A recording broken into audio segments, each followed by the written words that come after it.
¿Tú sabes cuál es el pecado más condenado en toda la Biblia? No existe en la Biblia una categorización de pecado, pecado más grande ni pecado más pequeño. Todo pecado ofende a Dios. Sin embargo, desde el Génesis hasta el Apocalipsis, hay un pecado que ha sido condenado duramente desde su inicio.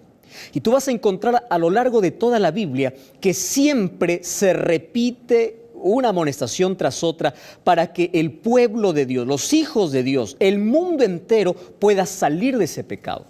Ahora, ¿de qué pecado, a qué pecado me estoy refiriendo? Hay muchos, ¿verdad? Puede ser el pecado de la mentira, de la deslealtad, de la deshonestidad, puede ser el pecado del hurto, puede ser el pecado de la calumnia, del chisme, del homicidio. ¿Qué pecado crees que en la Biblia se repite más veces para ser condenado? Increíblemente, ninguno de los que yo mencioné. Ya sabemos que son los pecados por lo menos más comunes, más hablados, es más condenados por los seres humanos. Sin embargo, hay un pecado que de toda esta lista ocupa el número 1 en ser condenado. Tanto así que Dios lo puso allí al comenzar los mandamientos, que es la ley de protección para su pueblo, para aquellos que desean obedecerle por amor. Tanto que los 2 primeros mandamientos tienen una relación estrecha, son inseparables. ¿Sabes de qué pecado estoy hablando? Del pecado de la idolatría. Bueno, voy a leer para ti lo que dice Éxodo capítulo 20, versículo 3. Fíjate cómo comienza el texto. Dice así: no tendrás otros dioses fuera de mí. Luego vamos a comprender por qué. Ahora, todo aquello que tú colocas por encima de mí ya se convierte en otro Dios. Es decir, la prioridad de tu vida ya es tu Dios. Y aquí el mandamiento dice no. Y ese no es para protegerte, es para cuidarte, para ayudarte, para librarte de heridas.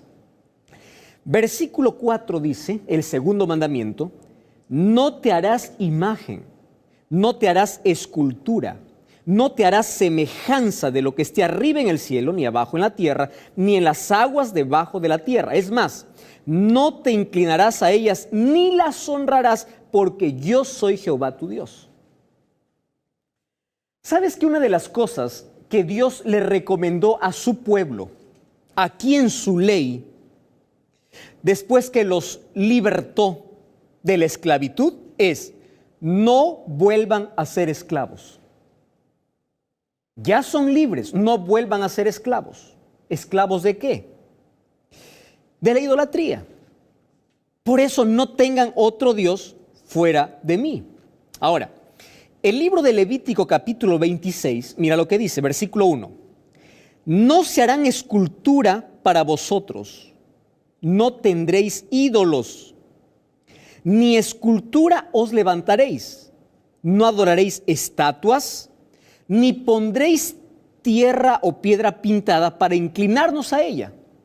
Quiere decir, todo aquello a lo cual las personas dicen: no, yo no adoro, solamente reverencio. Aquí Levítico 26 es muy claro en decir: no te inclinarás a ninguna escultura, no reverenciarás a ninguna imagen.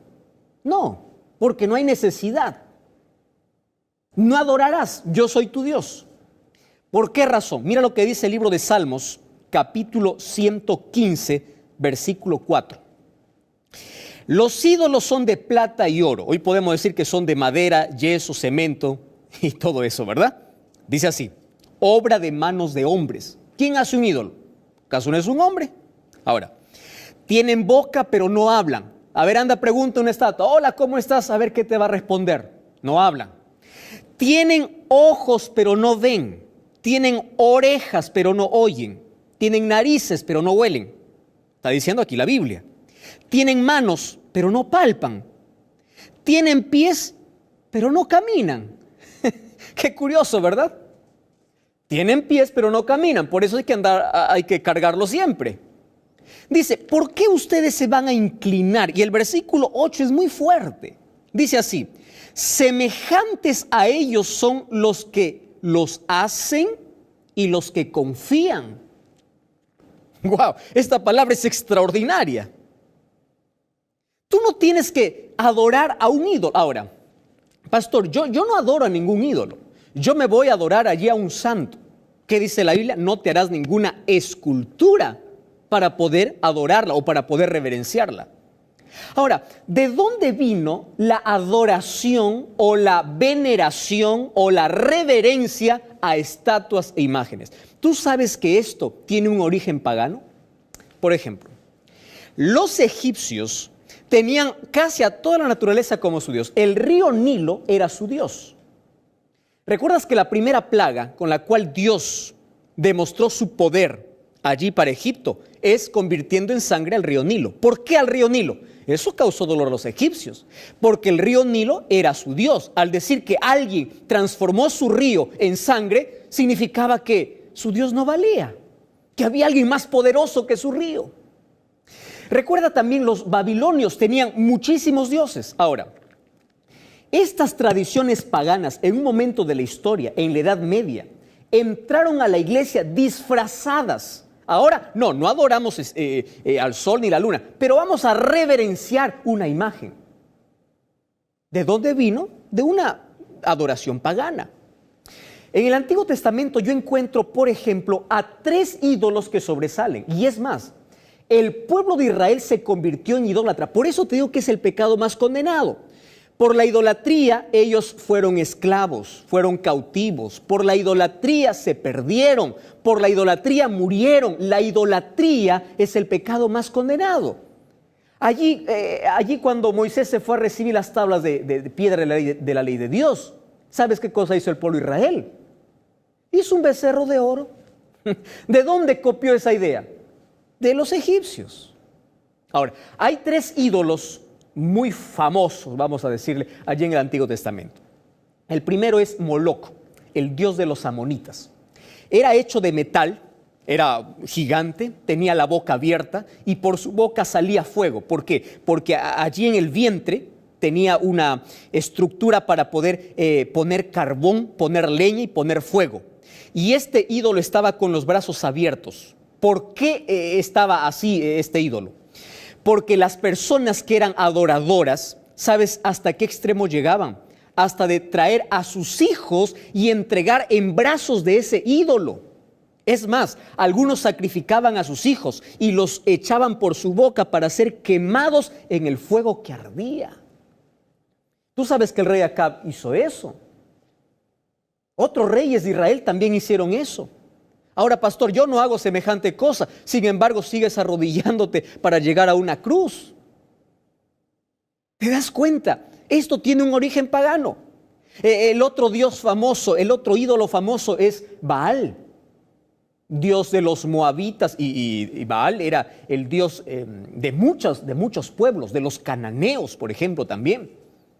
Tanto reverenciaban a Baal que hasta el pueblo de Israel se fue un momento tras Baal. ¿Recuerdas en el libro de Josué capítulo 24 cuando Josué llama a una reflexión a todo el pueblo y dice: ustedes tienen que elegir a quién van a servir, al Dios del cielo o a los dioses que sirvieron vuestros padres?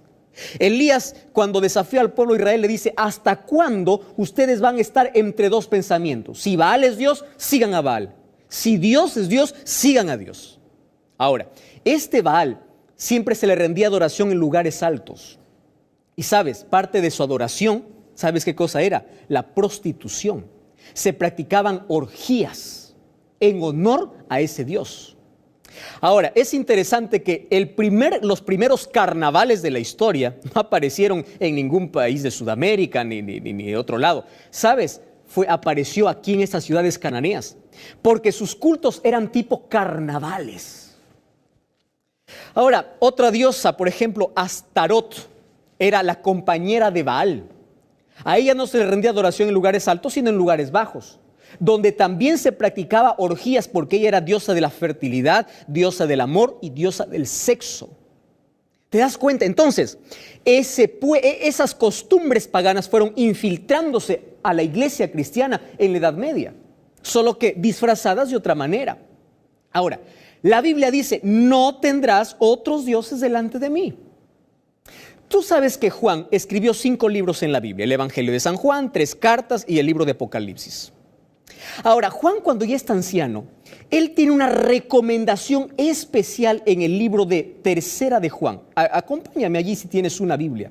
El libro de Tercera de Juan. Mira lo que vamos a ver en el capítulo 5, el versículo 21. Me encanta esta expresión. O Primera de Juan, capítulo 5, versículo 21. Primera de Juan. Dice así: hijitos. Me encanta la expresión. Tú vas a encontrar que esta palabra se repite muchas veces, más de 10 veces en este libro. Tanto amor. Porque es la palabra de un hombre que ama tanto y quiere lo mejor. Que conoció tan de cerca a Jesús y cambió su carácter, y él tiene un consejo. Tú sabes que las últimas palabras de alguien que va a morir son las que marcan y las que nunca se olvidan en la vida. Las últimas palabras cuando se despiden en los aeropuertos, las últimas palabras cuando alguien muere, esas son las palabras más importantes. Ahora, las últimas palabras de esta carta, mira lo que dice: hijitos, guardaos de los ídolos. Amén. Acabó su carta. Qué interesante. Mis últimas palabras son: guárdense de los ídolos. Solo que ahora el diablo es tan astuto que a un grupo de personas lleva a adorar ídolos fabricados por manos humanas, mientras que a la mayoría de personas les lleva a adorar a ídolos mentales. Sí. ¿Qué es un ídolo? Un ídolo es aquello que está como prioridad en tu mente, en tus actividades. Aquello a lo cual tú dedicas más tiempo. ¿Qué cosa es idolatría?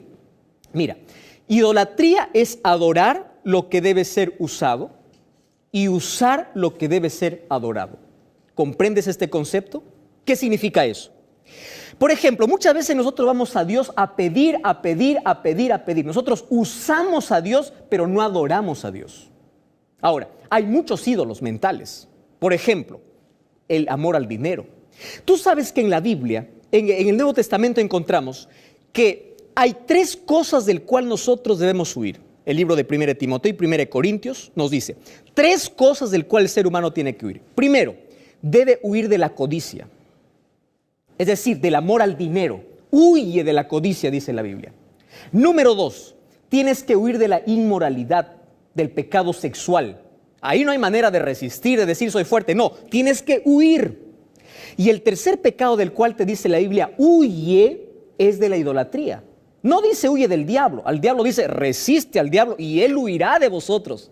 Pero tú tienes que huir de la codicia, de la inmoralidad, de los pecados sexuales y de la idolatría. ¿Por qué? Porque estos son los 3 que más atrapan al ser humano. Ahora, ¿cuáles son los ídolos mentales que el diablo nos ha colocado hoy? Por ejemplo, un ídolo es el amor al dinero. ¿Recuerdas al joven rico? El joven rico no fue capaz de sacrificar su dinero. Es más, sacrificó su salvación y no su dinero. Hay gente que desde que amanece corre detrás del dinero, como si eso trajera paz y felicidad. En estos últimos días vi la noticia de un hombre multimillonario que se suicidó, se mató. ¿Pero por qué? Si él tenía dinero. Ahora, la gente corre desde que amanece hasta que anochece por dinero, y por correr tras el dinero se enferma y se muere. Porque el dinero se ha convertido en uno de los ídolos más poderosos mentales de todo ser humano. El dinero, el amor al dinero. Pecado no es el dinero, el pecado es el amor, la obsesión por tener más y más y más para llenar mi bolsillo. ¿De qué te sirve tener el bolsillo lleno cuando tienes el corazón vacío? ¿Cuál es el segundo pecado? Por ejemplo, otras personas tienen como ídolo un título, ¿verdad? Y aman el poder. Y aman que le digan doctor, magíster, PhD, que aman que los títulos de la vida y corren tras eso. Se vuelve idolatría. ¿Qué puede ser un ídolo? Una persona. Yo ya escuché a muchas señoritas decir, pastor, si me deja fulano de tal, yo voy a morir. Yo le digo, mejor si te deja, puedes vivir mejor. ¿Por qué? Porque se convirtió en un ídolo para ti. Es decir, te aferraste tanto a ello que piensas que vas a morir. De la única persona del cual tú puedes morir si tú no estás con Él es de Jesús. Porque te separas de Cristo, te separas de la vida. Ahora, tú puedes vivir sin una persona. Lo que no puedes vivir es sin Jesús. Hay personas que idolatran a personas. Se hacen ídolos mentales. Y dice, si tú te vas, yo muero. o yo me mato, etcétera, etcétera, porque se convirtió en un ídolo para ti. Ahora, ¿qué otros ídolos hay? Por ejemplo, la autocomplacencia, el poder. Dice que el ser humano corre detrás de 3 P's: placer, prestigio y poder. 3 P's: placer, prestigio y poder, y no corre detrás de Jesús. Ahora, ¿qué otro ídolo puede haber hoy en nuestros días? Por ejemplo, el ídolo de la tecnología, el ídolo de la moda, de estar siempre detrás de lo último de lo que sale en el mundo. ¿Qué otro ídolo puede existir? ¿Puede existir tú mismo? ¿Tú puedes hacer tu propio ídolo? Sí. ¿Recuerdas la primera mentira que hizo Satanás para Adán y Eva? Ustedes serán dioses, es decir, tú mismo puedes ser un dios. Hay personas que se adoran a sí mismos. ¿Y qué decir del dios música, del dios placer, del dios sexo, del dios comodidad? Dios es todo aquello que es prioridad en tu vida. Ahora, la pregunta aquí sería, ¿cómo yo puedo liberarme o librarme de los ídolos? Porque cuando yo soy un idólatra, me convierto en un esclavo, me aferro a algo vano. Recuerda lo que dice Éxodo capítulo 20, versículo 1, el primer versículo que leímos, o el versículo 3. No tendrás otros dioses. ¿Por qué Dios dice eso? ¿Acaso Él se siente y dice, quizá el otro Dios es más poderoso? No. Dios te dice, no tendrás otros dioses porque estás perdiendo tiempo. Pierdes tiempo. ¿Creyendo en qué? En la nada. Finalmente tú te vas a herir. Por eso no tengas otros dioses. Porque si confías en otro Dios, o si haces de otro tu Dios, tú te estás haciendo daño. Ahora, ¿cómo me libro de la idolatría? Escucha con atención. Número 1, Mateo 6:33 dice, busca primero el reino de Dios y su justicia. ¿Has comprendido eso? Quiere decir que si tú al amanecer, cuando te despiertas, lo primero que haces es correr al trabajo, el trabajo es tu ídolo. Si primero buscas cualquier otra cosa y no buscas a Jesús, aquello que pones encima de Dios es un ídolo para ti. Hay personas que no pueden vivir sin una red social. Hay personas que no pueden vivir sin tecnología, no pueden vivir sin celular, no pueden vivir sin... Ahora, se convirtió en ídolo porque te quitó tiempo, te robó el tiempo. Es más, sacó a Cristo de la vida y se puso como prioridad e importante en la vida. Y eso te está destruyendo. Entonces, el remedio contra la idolatría, ¿qué cosa es? Buscar primero a Dios. Número 2. En el libro de Apocalipsis capítulo 14, versículo 6 dice así: otro ángel le siguió diciendo, temed a Dios y dadle gloria, la hora de su juicio ha llegado. Y dice, adorad a aquel que hizo el cielo y la tierra. La Biblia termina llamando a la gente a la adoración.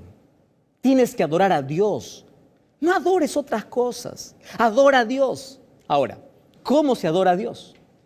Tú sabes que de los 10 mandamientos hay un solo mandamiento que llama a la adoración. Revisa ahí en Éxodo capítulo 20. El 4.º mandamiento dice, acuérdate del día sábado para santificarlo. 6 días trabajarás y harás toda tu obra, mas el 7.º día es reposo para Jehová tu Dios. No hagas en él obra alguna, tú, ni tu hijo, ni tu hija. ¿Por qué? Porque en 6 días hizo Jehová los cielos y la tierra. Es decir, el sábado te llama a la adoración. Por eso el sábado tú tienes que ir con tu familia a la iglesia. Te espero en la iglesia adventista.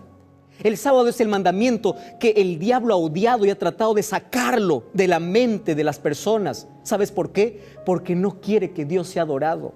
El diablo quiere robar la adoración. ¿Recuerdas que a Jesús mismo le dijo, todo esto te daré si postrado me adorares? A Jesús mismo le pidió que pueda adorarlo. Ahora, es interesante que aquí el apóstol Juan dice, hijitos, por favor, guardaos de los ídolos. Querido, yo no sé cuál es el ídolo que tienes en tu vida. Yo no sé a qué te has aferrado en esta vida. No lo sé. Pero hay algo que sí sé. Hoy tú puedes ser libre. Hoy puedes adorar a Dios. Hoy tú puedes poner en primer lugar a Dios. Porque todos los ídolos de plata, todos aquellos a quienes tú reverencias, eso no son nada. Hay un Dios todopoderoso. Un Dios que sí sabe de ti, conoce tu nombre, conoce tus luchas, conoce tu dolor. Y ese es el Dios a quien tú debes buscar.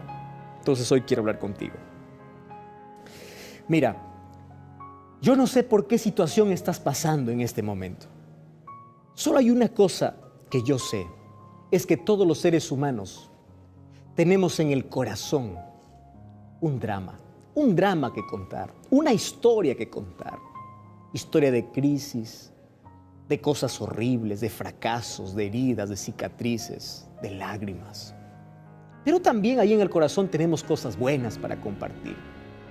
Sin embargo, cuando nosotros sacamos a Cristo de la vida y ponemos a otro en lugar de Jesús, las heridas crecen, aumentan, los fracasos aumentan en la vida. Hay muchas heridas que tú has podido en tu vida evitar si hubieses puesto a Cristo en primer lugar. Entonces hoy te invito a hacer de Jesús tu único Dios. A Él tienes que buscar ayuda, a Él tienes que pedir. No confíes en yesos, no confíes en esculturas, no confíes en otros ídolos que están robando tu tiempo, te están distrayendo de Dios. Busca a Dios y Dios tiene la solución para ti. Hoy quiero orar por ti. Ahora yo te pregunto, ¿quieres orar conmigo? ¿Quieres ser libre de la idolatría? Recuerda lo que dice Juan, guardaos de los ídolos. ¿Sabes por qué? Porque la idolatría te lleva a un vacío. La idolatría te lleva a buscar algo que es nada. La idolatría te separa de Dios. Por eso es el pecado más condenado en la Biblia. Y hoy tú debes ser libre de la idolatría. ¿Estás dispuesto a seguir la voluntad de Dios? ¿Estás dispuesto a creer en su palabra? ¿Estás dispuesto a poner tu confianza y tu corazón en las manos de Dios? Quiero que cierres tus ojos. Vamos a orar juntos. Querido Dios, gracias porque tu palabra nos liberta. Y hoy te pedimos que nos hagas libres de la idolatría, de todo aquello que se ha puesto por encima de Dios, de aquello por el cual dependemos. Y pensamos que si en un momento perdemos, vamos a morir, no vamos a vivir. Aquello que es tan importante en la vida más que tú. Quiero que tú puedas eliminar eso de nuestra vida y queremos que tú seas nuestro único Dios, nuestra prioridad. Por eso entregamos nuestra vida, nuestro corazón en tus manos, en el nombre de Jesús. Amén.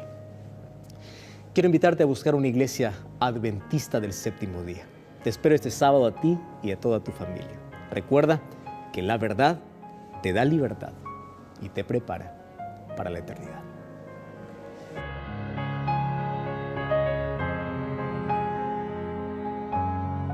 En la oración modelo, Jesús nos enseñó a llamarle Padre, porque quiere tener esa cercanía, esa relación, porque quiere vivir con nosotros, porque nunca nos abandona, porque un Padre provee el alimento, porque un Padre te protege, porque un Padre te da seguridad, porque un Padre te da identidad, porque un Padre, suficiente con su presencia, te da la seguridad que tú necesitas para enfrentar cualquier situación en la vida. Y esa es la relación.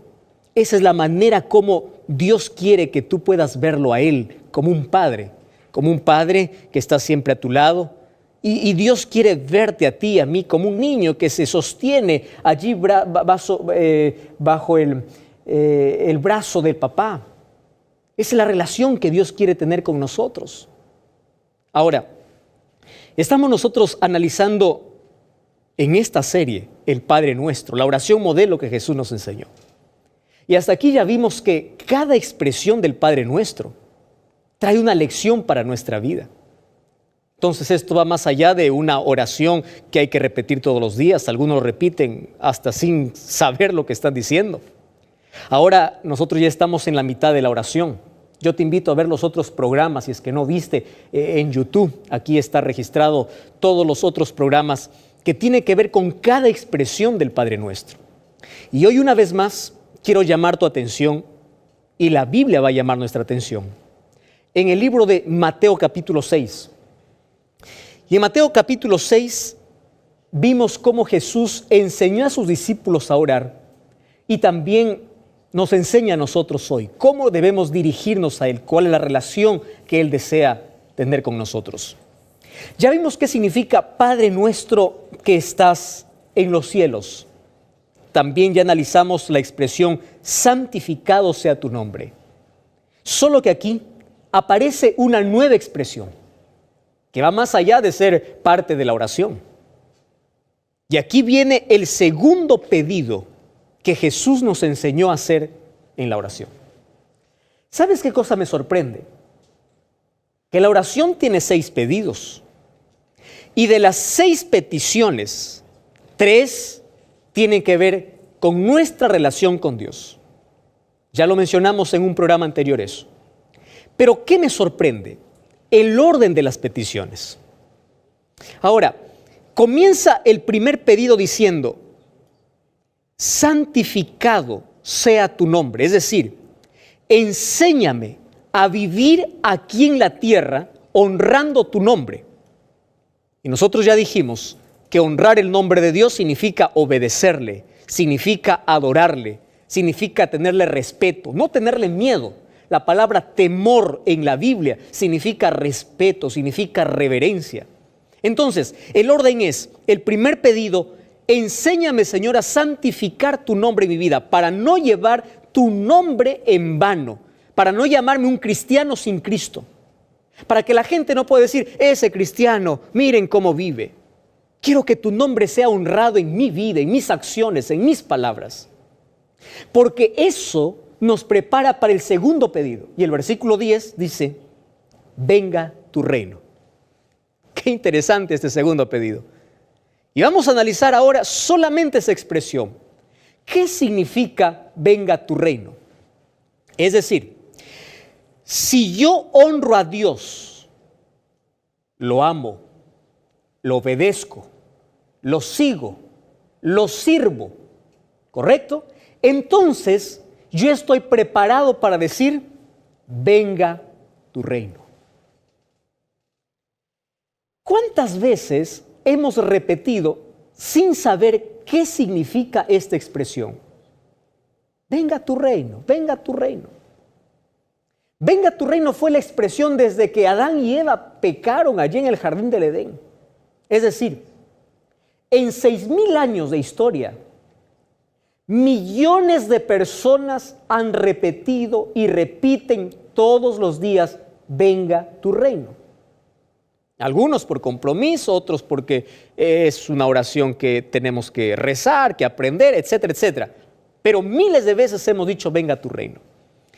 A veces lo hemos dicho de manera directa y otras veces lo hemos dicho de manera indirecta. De manera directa es a través de la oración, pero de manera indirecta lo decimos todos los días. Por ejemplo, cuando estamos hundidos en tristeza y soledad en este mundo, miramos al cielo y decimos: quiero que esto se acabe. ¿Qué estás diciendo? Venga tu reino. Porque es insoportable vivir así en esta tierra de pecado. Cada vez que nuestro corazón se hace pedazos por una decepción, cada vez que estamos envueltos en una guerra, en una crisis, cada vez que no sabemos para dónde ir ni qué hacer, cada vez que no tenemos dinero en el bolsillo, cada vez que en esas noches de soledad y insomnio no podemos dormir por la cantidad de problemas que nos acosan, decimos: que esto acabe, que esto termine. ¿Qué cosa estás diciendo? Acaba este mundo. Quiero que venga tu reino. Solo que esta expresión me lleva también a un compromiso. ¿Y sabes cómo me encanta esta expresión? Porque cuando yo digo: venga tu reino, ¿a quién le estoy diciendo? Al Padre, a mi Padre, porque la oración comienza diciendo Padre nuestro. Es decir, yo estoy diciendo a mi papá que venga con su reino. ¡Ah, qué interesante! Entonces, si yo digo Padre nuestro y que venga tu reino, yo estoy reconociendo que yo soy un hijo, ¿está bien? Que yo soy hijo, que Él es mi Padre. Y número 2, que Él es rey, porque tiene un reino. Ahora te pregunto, si Dios es el rey y Él es tu Padre, porque ya dijiste Padre nuestro, entonces, ¿qué haces con los hombros caídos? Levanta los hombros, levanta la mirada, levanta la cabeza. Tú eres un príncipe de Dios. Tú eres una princesa. Tu Padre es el rey. ¿Por qué tienes que ir allí por la vida arrastrándote? ¿Por qué tienes que mirar al suelo? ¿Por qué si tienes un Padre que es el Rey? Ahora, es interesante cómo esta expresión nos lleva a vivir un estilo de vida diferente. ¿Por qué? Porque yo como hijo reconozco que Él es mi Padre y Él es el Rey, y como hijo de Rey debo vivir como Rey, o vivir como príncipe, soñar como príncipe, pedir como príncipe. Yo necesito vivir. Ahora, ese estilo de vida, cómo vive un príncipe, cómo come un príncipe, qué hace un príncipe, está en la Biblia. Entonces, una persona que dice, venga a tu reino, está diciendo, tú eres mi Padre, tú eres mi Rey y yo voy a vivir como príncipe. ¿Y dónde están las instrucciones para vivir como príncipe? Están en la Biblia. La Biblia te enseña qué comer, qué no comer, qué hacer, qué decir, cómo actuar, cómo conducirte. Es extraordinario. Ahora, cuando hablamos de reino, tú sabes que existen solamente dos reinos, el reino de las tinieblas y el reino de los cielos. Jesús dijo que solo hay dos padres, Dios nuestro Padre absoluto porque somos nosotros creación de Él. Pero en Juan 8:44 también dijo, vosotros sois hijos de vuestro padre el diablo, quiere decir que también hay otro padre y también hay otro reino. Ahora, ¿a qué reino pertenecemos? Es interesante, o al reino de las tinieblas o al reino de los cielos, porque no hay una tercera opción. Yo no puedo decir, bueno, estoy decidiendo. No, si no estás en el reino de Dios, estás en el reino de las tinieblas y ya sabes a quién tienes como padre. Entonces, este es un asunto muy serio. Ahora, cuando dice, venga a tu reino, yo estoy diciendo, Señor, estoy cansado de vivir en este reino. ¿En cuál reino? Esa es una muy buena pregunta. La Biblia menciona en el libro de San Juan, mira lo que dice el libro de San Juan, capítulo 12, versículo 31. Voy a abrir la Biblia. El libro de San Juan, capítulo 12, versículo 31. Me encanta esta expresión. Dice así, ahora es el juicio de este mundo y ahora el príncipe de este mundo será echado fuera. ¿De quién está hablando? Del diablo. Es decir, Dios es el rey y el gobernante absoluto de todo, ¿correcto? Pero desde que entró el pecado, el ser humano le cedió autoridad al diablo para que pueda ser el príncipe de este mundo. Es por eso que él se deleita en hacer todo el desequilibrio que hoy existe, que el inocente sufra, que el niño muera, que algunos mueran de sed, otros mueran de hambre. Él se encarga, se deleita en hacer sufrir al ser humano para que finalmente el ser humano pueda levantar sus ojos al cielo y culpar a Dios. Y dice, el príncipe de este mundo se adueñó prácticamente de este mundo. ¿Por qué? Porque se fue allí a subyugar la voluntad de los seres humanos. Y hay personas que permiten que este príncipe pueda entrar en su corazón. Y este príncipe de este mundo a través de seres humanos destruye. Mira lo que fabrica el ser humano. ¿Acaso no fabrica licor para destruir, cigarrillo para destruir, placer para destruir? El diablo cumple sus propósitos a través de aquellos que aceptan entrar en su reino. Ahora, tanto se cree el dueño, no porque él creó, sino porque él usurpó, que cuando Jesús vino a esta tierra, en el libro de San Mateo capítulo 4, ¿sabes qué cosa encuentra? Que el diablo allí se presenta a Jesús y en la última tentación le dice, todo esto te daré si postrado me adorares. ¿No te parece esto gracioso? ¿Qué le pertenece a él? Él creó el mundo. ¿Qué creó? Él es un ser creado. Pero se cree tan dueño que fue capaz de ir al propio dueño que es Jesús y decirle, yo te doy. ¿Y en qué momento fue tuyo? Claro, el momento que el ser humano le entregó el dominio. Y hoy le seguimos entregando el dominio a Satanás cada vez que nos esclavizamos bajo las trampas y cosas que él tiende en nuestro camino. Y este mundo está oscurecido por el pecado y el príncipe de las tinieblas se deleita en hacer sufrir. Por eso Jesús dijo, yo voy a venir para llevarlos. Y allí en la oración nos enseñó, venga tu reino, quiere decir, acaba con el pecado. Hay mucho sufrimiento, hay mucho dolor. Venga tu reino, dice el niño que acaba de perder un padre. El mendigo que está allí procurando un poco de pan. La viuda que acaba de perder un esposo. El hombre que acaba de perder un trabajo. La persona que acaba de tener su corazón hecho pedazos por una decepción. Señor, acabe el sufrimiento. Venga tu reino. Pero para decir venga tu reino, quiere decir yo estoy en el reino de Dios. Yo quiero que venga ese reino porque quiero vivir en ese reino que Dios tiene para mí. Tú sabes que en el Nuevo Testamento, Jesús al iniciar sus parábolas, siempre iniciaba, el reino de los cielos es semejante a. Otras veces Jesús dijo, el reino de los cielos se ha acercado. ¿De qué reino está hablando? Mira, aquí hay un asunto interesante que nosotros debemos comprender. En la Biblia encuentro, cuando hablo acerca del reino eterno, de dos tipos de reino. El reino de la gracia y el reino de la gloria.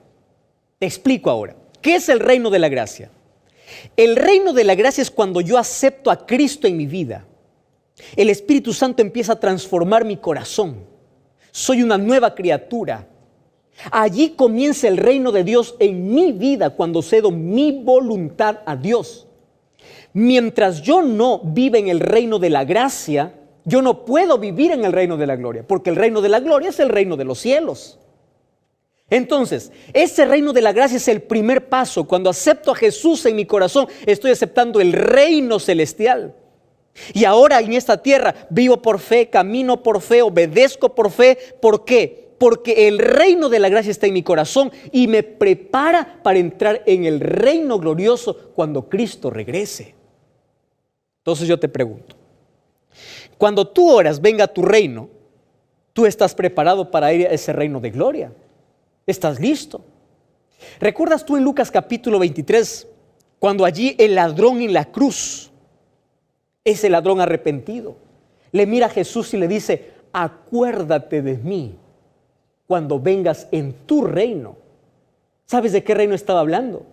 De la segunda venida de Cristo, del reino eterno, del reino glorioso.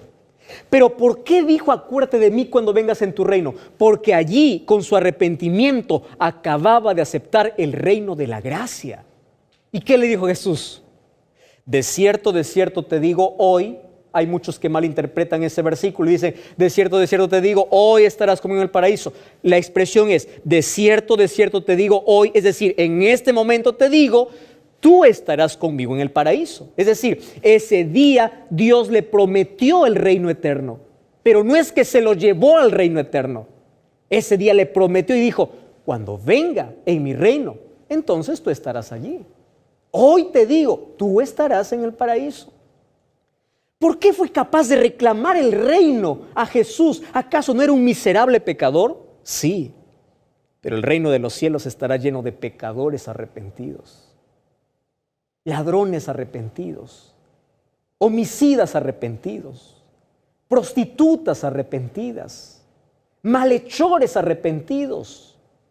El reino de los cielos está disponible o será habitado por aquellos que aceptaron aquí en la tierra vivir el reino de la gracia.